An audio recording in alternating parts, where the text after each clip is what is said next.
Lebih 30 anggota serta petugas pelbagai jabatan dan agensi kerajaan berada di kilometer 53 Jalan Raya Timur Barat JRTB Kerik Jeli di Kerik bagi menyiasat kemalangan bas yang mengorbankan 15 nyawa penuntut Universiti Pendidikan Sultan Idris UPSI semalam.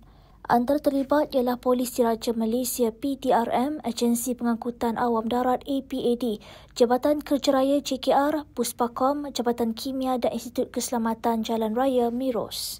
Difahamkan hasil pengumpulan bukti dan maklumat satu simulasi termasuk berbentuk 3 dimensi 3D akan dibangunkan untuk menilai kemalangan tersebut.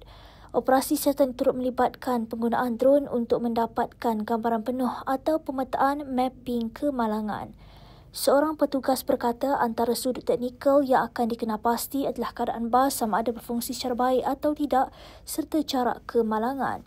Malah dikatakan siasatan juga akan tertumpu kepada impak kewujudan besi pengadang tepi jalan yang dilihat menembusi bas dalam tragedi tersebut serta keadaan jalan raya. Berkenaan video tular yang menunjukkan bas itu terbabas selepas memotong sebuah kenderaan, seorang lagi petugas berkata, siasatan akan dibuat secara menyeluruh dan tidak bergantung kepada video itu sahaja.